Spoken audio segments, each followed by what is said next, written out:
Hello friends, कैसे हो? I hope आप अच्छे होंगे। जैसा कि आप थंबनेल देख चुके हैं, हम बात कर रहे हैं आरटेट 2012, यानी ये 2012 की परीक्षा 13 में कंडक्ट कराई गई थी। ठीक है, तो हम आज बात कर रहे हैं ईवीएस यानी एनवायरनमेंट स्टडी, इसे बोलते हैं पर्यावरण अध्ययन। तो इसके जो 30 क्वेश्चन आते हैं, तो 2012 या 13 में जो परीक्षा हुई थी उस टाइम पे किस टाइप के क्वेश्चन रहे थे, तो हम देख लेते हैं एक बार। ठीक है, आपको ये भी देखना चाहिए कि उस टाइम पे आंसर की क्या रही थी। जैसे कि आप देख पा रहे हो, ये आप है सेक्शन ईवीएस का। तो यहाँ से 121 से स्टार्ट करना है आपको, नीचे की तरफ आना, ये आपके आंसर की है उस टाइम की। ठीक है, तो आप देख पा रहे होंगे, तो ये है आपके आंसर की।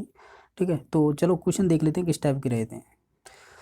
जैसा कि आपको स्क्रीन पर दिखाई दे रहा है कि मूल्यांकन का मुख्य उद्देश्य क्या होता है, ये बताना है। तो मूल्यांकन का मुख्य उद्देश्य होता है कि अधिगमकर्ता की उपलब्धि जानना एवं उसमें सुधार करना। ठीक है, तो एक जानकारी और बता दें, मैंने जैसे आरटेट का 2011 का पेपर कराया था इससे पहले, तो उसमें आपकी टीचिंग मेथड नहीं दे रखे थे, यानी 2000 जो 12-13 की परीक्षा हुई उस जब से स्टार्ट हुई है टीचिंग मेथड के क्वेश्चन आना। ठीक है, तो ये 2012-13 का पेपर है, तो इसमें क्वेश्चन बन रहे हैं यानी टीचिंग मेथड से। ठीक है, चलो अगला क्वेश्चन देख लेते हैं।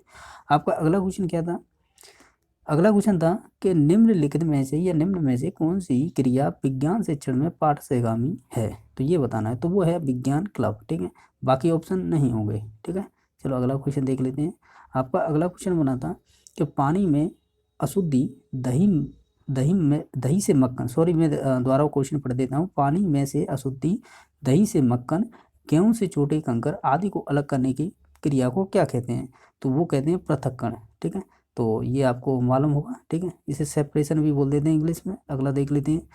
अगला क्वेश्चन था कि निम्न में से कौन सा कथन सही है। आपको इसमें चूज करना है कि कौन सा कथन सही है, तो वो होगा आपका श्रव्य दृश्य सामग्री छात्रों के लिए उपयोगी है। तो इसमें से राइट आंसर होगा पहला नंबर ऑप्शन। ठीक है, चलो अगला क्वेश्चन।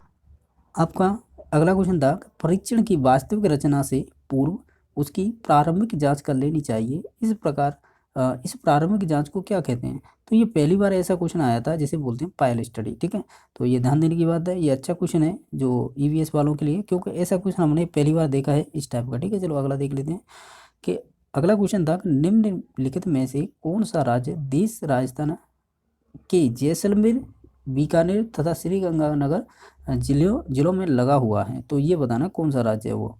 तो ये आपका लगा हुआ है, ये पाकिस्तान है। ठीक है, जैसलमेर, बीकानेर और श्री गंगानगर से आपका पाकिस्तान देश लगा हुआ है। इसने बोल दिया था कौन सा राज्य है या देश, राजस्थान के जैसलमेर, बीकानेर और गंगानगर से लगा हुआ, तो वो आपका है पाकिस्तान। ठीक है, चलो अगला क्वेश्चन देख लेते हैं। आपका अगला क्वेश्चन बना था कि प्रथम कृत्रिम उपग्रह का क्या नाम था, क्या नाम है, तो उसका नाम था आर्यभट्ट। ठीक है, तो चलो अगला क्वेश्चन देख लेते हैं। अगला क्वेश्चन था कि आपका विश्व पर्यावरण दिवस कब मनाया जाता है, तो आपको मालूम है वो 5 जून को मनाया जाता है। अगला क्वेश्चन आपका अगला क्वेश्चन था कि जलीय जंतुओं में शोषण होता है, तो वो आपके गलफड़ो जिन्हें बोलते हैं गिल्स। ठीक है, चलो अगला क्वेश्चन देख लेते हैं। आपका अगला क्वेश्चन बना था,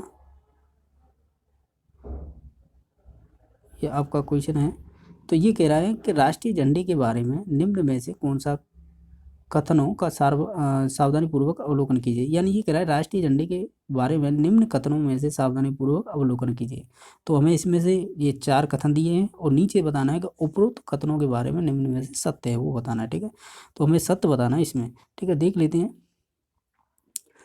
ये आपका है पहला ऑप्शन क्या दे रखा है कि सबसे ऊपर केसरिया एवं त्याग एवं बलिदान का प्रतीक है। ठीक है, तो और देख लेते हैं ऑप्शन, बीच में सफेद और शांति का प्रतीक है, मध्य में चक्र शांति और खुशहाली का प्रतीक है, और 4 नंबर ऑप्शन है नीचे हरा और शांति एवं खुशहाली का प्रतीक है। तो ये आप अगर झंडे के बारे में जानते हैं तो इसका राइट आंसर हो जाएगा 1 नंबर सही है, 2 नंबर भी सही है, और आपका 4 नंबर सही है। लेकिन जो 3 नंबर ऑप्शन है वो गलत है। ठीक है, तो इसका राइट आंसर हो जाएगा सी नंबर ऑप्शन। ठीक है, चलो अगला क्वेश्चन देख लेते हैं।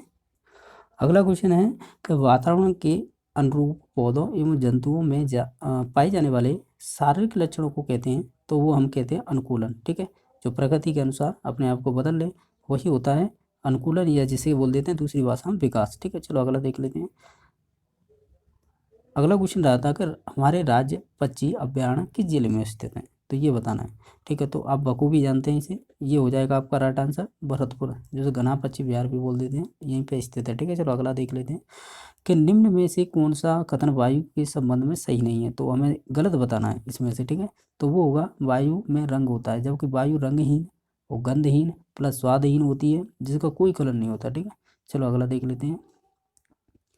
ये कह रहा है घड़ी की स्प्रिंग में संग्रहित ऊर्जा होती है तो वो यांत्रिक ऊर्जा होती है, ठीक है। चलो अगला क्वेश्चन देख लेते हैं। आपका अगला क्वेश्चन था पानी के जो पीने के पानी में रोगाणु नाशक डालते हैं तो वो है कि KMnO4 प्लस इसमें Cl भी डाल देते हैं, क्योंकि इसने ऑप्शन में दे रखा है इसलिए, ठीक है। तो राइट आंसर होगा ए नंबर ऑप्शन। अगला देख लेते हैं। आपका अगला क्वेश्चन था कि उपरोक्त यातायात का संकेत अर्थ है, ये है आपका खराब सड़क का संकेत, ठीक है। चलो अगला देख लेते हैं कि छोटी माता एवं रेबीज रोग का कारण क्या होता है, तो आप बखूबी जानते हैं ये दोनों का ही कारण होता है वायरस, ठीक है। अगला देख लेते हैं। अगला क्वेश्चन था कि हम भोजन करते हैं और पाचन होता है, इस पचित भोजन के उपयोगी पदार्थों का अवशोषण कहाँ पे होता है, तो ये आपका होता है स्मॉल इंटेस्टाइन, जिसे बोलते हैं छोटी आंत की दीवारों से, ठीक है। चलो अगला क्वेश्चन देख लेते हैं।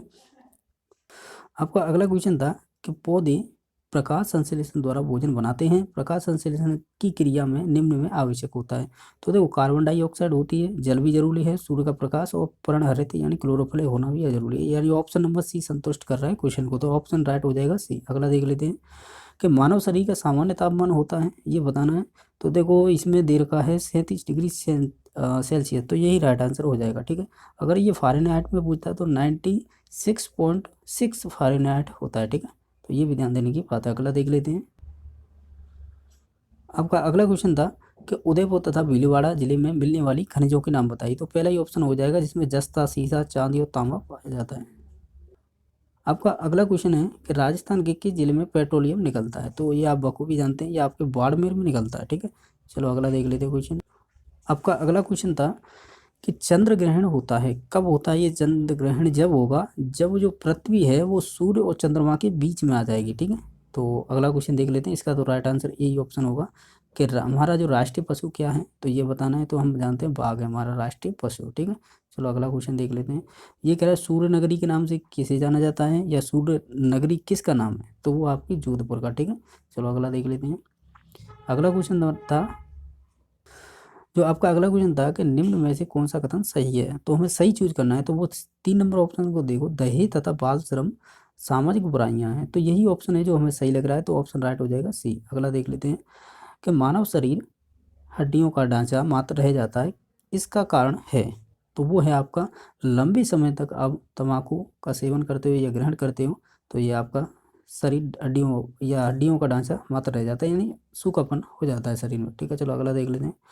निम्नलिखित में से कौन सी सामग्री घर बनाने काम नहीं आती है, यानी ये क्वेश्चन ये पूछ रहा है कि कौन सी सामग्री घर बनाने के काम नहीं आती है, तो देखो सीमेंट तो आता है, लोहा भी आता है, पत्थर भी आता है, लेकिन स्कूटर नहीं आता है। स्कूटर तो एक वाहन है, यानी तुम खुद भी जानते हो, ठीक है। अगला देख लेते हैं कि ऊन प्राप्त होती है, ऊन कहाँ से प्राप्त होती है, तो ये हम जंतु बताने हैं कि कौन कौन सी ऐसी प्राप्त हो सकती है, तो देखो इसमें से देखते हैं